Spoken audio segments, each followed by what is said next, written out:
everyone. So I took this picture last year at the MIT Museum. It's a mind-blowing machine designed by the one and only Claude Shannon. So the machine uses electric and mechanical switches to solve for the final moves of chess. And the name, called Endgame, cannot be more fitting because at that time, the world's top scientists thought that solving chess is the endgame to AI itself. And then in the next 70 years, Shannon got way more than his wildest dreams. In fact, we beat chess 40 years ago. We solved Go, Dota, poker 10 years ago. And recently, we won a gold medal and got a Nobel Prize for protein folding. We have made our parents incredibly proud. And our AI is on track to basically master anything that can be reduced to a sequence of strings. So now what's left to do? What more glory to capture? Well, here's something that your parents are not proud of. You host a hackathon party on the weekends, and you completely wreck the house. And you leave for work on Monday, but you come home to a clean house and a candlelit dinner. And yet you couldn't tell if a human or robot had been there. And that is the physical Turing test. It is so mundane, so deceptively simple, yet it involves tasks you take for granted in a messy, unpredictable physical world. But I would argue that it's the next, or perhaps the last grand challenge in AI. So how's our state-of-the-art robots doing so far? Well, many people worry that our robots are rising up against us. Well, I think humanity is fine. No thanks. We're fine. You guys are safe for a while. And this soccer game gives me a lot of anxiety. I call it multi-agent panic attack. So why is robotics so hard? Well, a certain great man said that LLMs are running out of data, that the internet is the fossil fuel of AI. And I say, you LLM researchers are just so spoiled. You have no idea how much robots are suffering. Look at a typical robot data that we collect at NVIDIA headquarters. So this is from the egocentric camera of the robot, and this is the motor control data that we capture.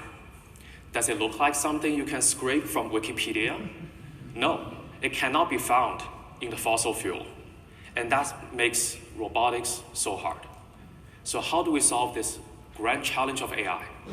Ultimately, it boils down to two things: the data strategy and the model strategy. And let's talk about the data first. So how we capture data is through a method that we call teleoperation, where the operator can wear a VR glass and is streaming the hand pose in real time to the robot. And then you can control the robot to do all kinds of tasks, right? Like kind of putting the honey on the toast. And on the right-hand side, that's the egocentric view of the robot. And then you quickly hit the physical limit, right? It is the 24 hours per robot per day that we cannot exceed. And actually, the reality is much worse. It's more like 4 hours because the robots break, right? They throw tantrum all the time. You babysit them. So if the robot god is merciful on that day, you get 4 hours. And if we put the data on this pyramid view, the human data, or really the human fuel, is on top. It's the highest quality, but it's the smallest quantity, and you can do at most 24 hours. We still need the fossil fuel because they would provide all the vision and language, right, all those understanding, and those are around exabytes per day in unstructured strings of bytes. So can we do better? What's the next frontier of data for robotics? That will be the synthetic data. I'm calling that the nuclear fuel because it's infinite in principle, but it's hard to use. It's limited by PhD brain cycles. We need to come up with new methods to generate synthetic data effectively, and also limited by GPUs because you need to trade compute for synthetic data. So the more you buy, the more you save. This message has been approved by my boss. How to build the nuclear reactor for robotics. This is Eureka. a technique that allows us to train high degree of freedom dexterous hands to do pen spinning at human level. And I have to admit, I'm a subpar human. I can never really do pen spinning since my childhood. So I have given that up, but it's great to see my AI avenging my poor skills. So how do we train these?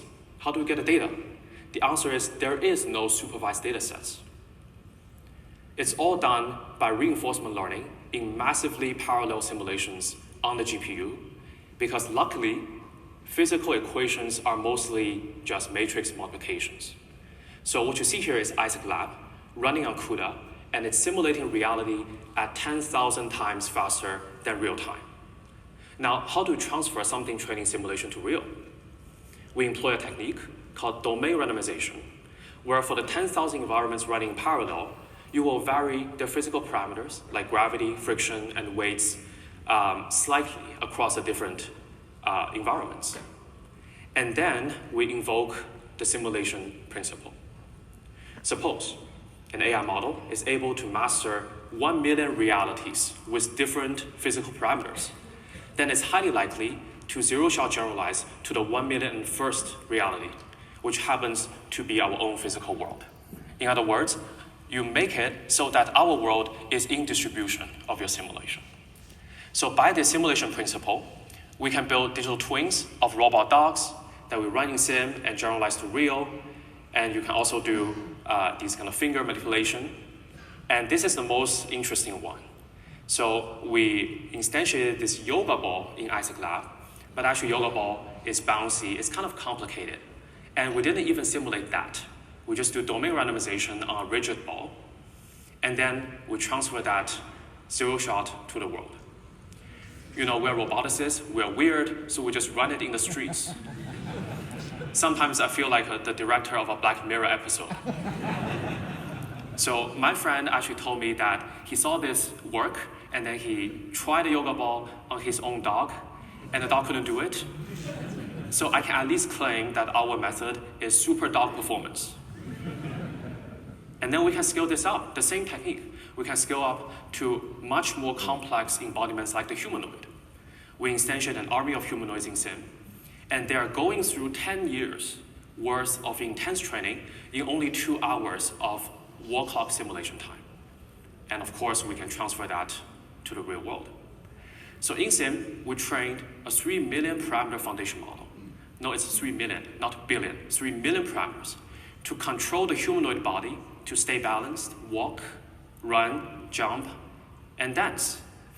And this small neural network captures the subconscious motor coordination that we humans do all the time at millisecond scale, and we run it on board on the Jetson Orange GPU. So this is shot at NVIDIA headquarters, the Voyager building. So when you visit us, you might run into these little guests just running in the hallway of our headquarters. Don't be a stranger, wave, say hi to them. And also remember to visit our robot hospital. These little guys work as hard as our researchers, but no robot harm during filming. So if we put the synthetic data generation methods on this map, here the x-axis is the diversity of the data generated, and y-axis is the speed at which the method produces data. What we just saw is what we call simulation 1.0. It's still the classical physics engine, but running on GPU to accelerate to up to 1 million frames per second. And we call it digital twin because artists and engineers will build a one-to-one replica of the world and the objects in simulation. So it's very effective, as you can see, but it's still a very manual process. And can we do better? Of course we can. We have text to 3D models that can generate 3D assets, as many as you want. We have diffusion models that can vary the textures of this kitchen, and then you can kind of compose and combine these to generate infinite variations. So we introduced RoboCasa, a large-scale simulation of everyday tasks, and it's able to procedurally generate different kitchens and tasks through LLM guidance, through AI-generated environment textures, and it supports all kinds of different robots. And now, in this kind of procedural generation, let's say you do teleoperation, but this time you don't operate a real robot. Instead, you collect one demonstration in simulation. And then you can replay that back in simulation using omniverse rendering. You can have these high-quality visual variations of that same trajectory.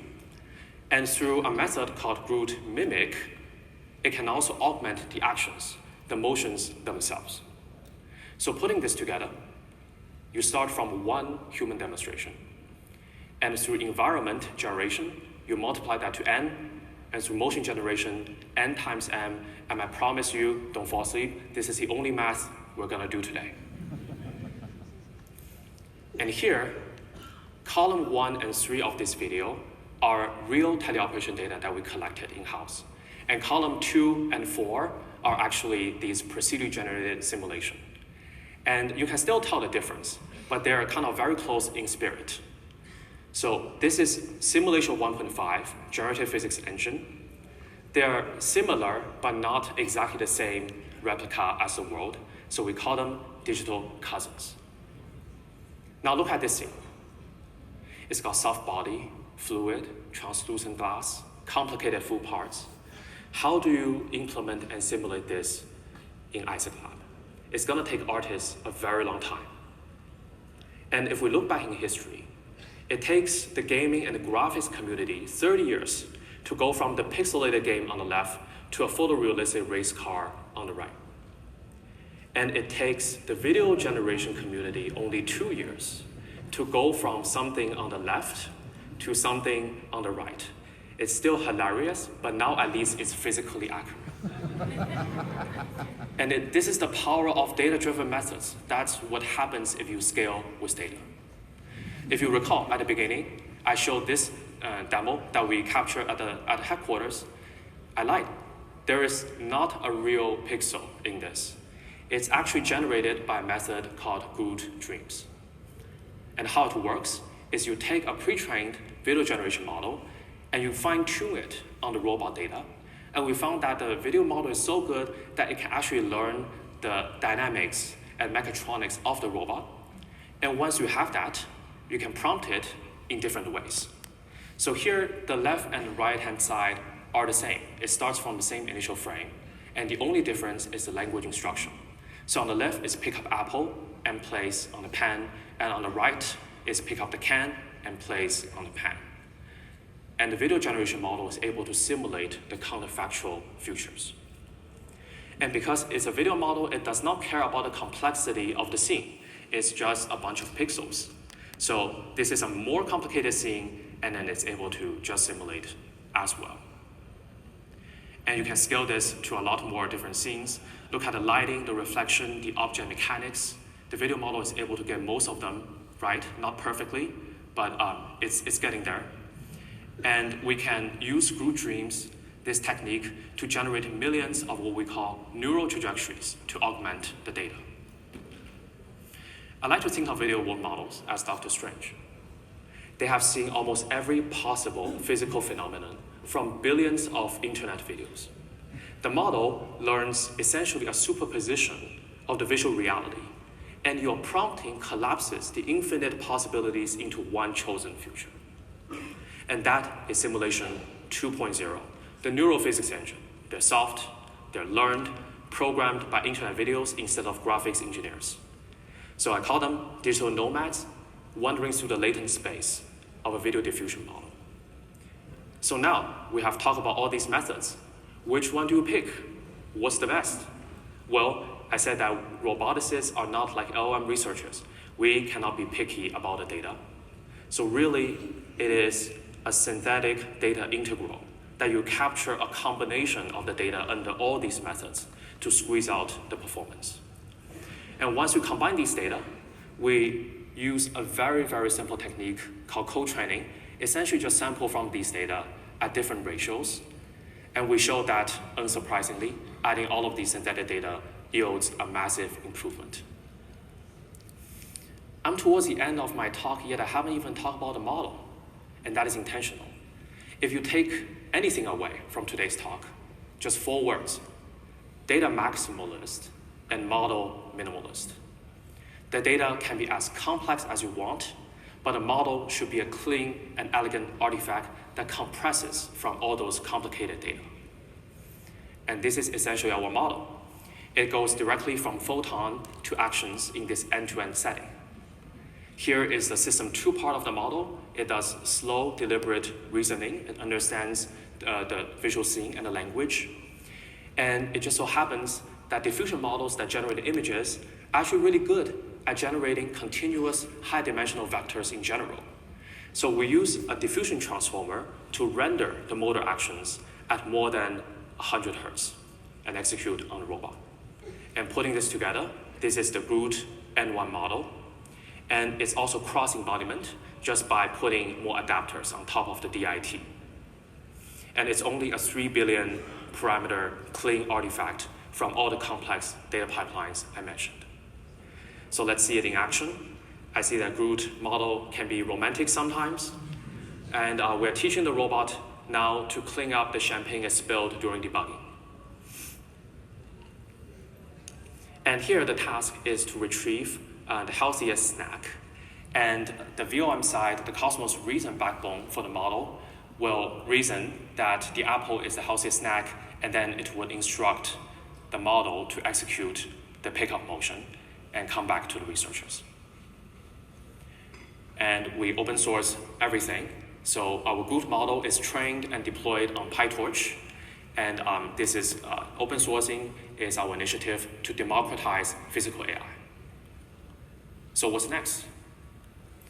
I argue that in the medium-term future, we'll see a transition from physical AI to physical API. Throughout human history, most of the time, it's the human labor that transforms the world of atoms into something useful that supports our civilization. And then over time, the physical API will take over to become the programmatic interface to move chunks of atoms to improve our civilization. And once we have that, you can bring all the familiar concepts back, but now this time on robotics. You can have physical prompting techniques, embodied MCPs, and agentic fleet that coordinates lots of robots to do a task. And then we can build programmable factories. Anything you would like, you will scale up the manufacturing overnight. And self-driving wet labs to accelerate scientific discoveries.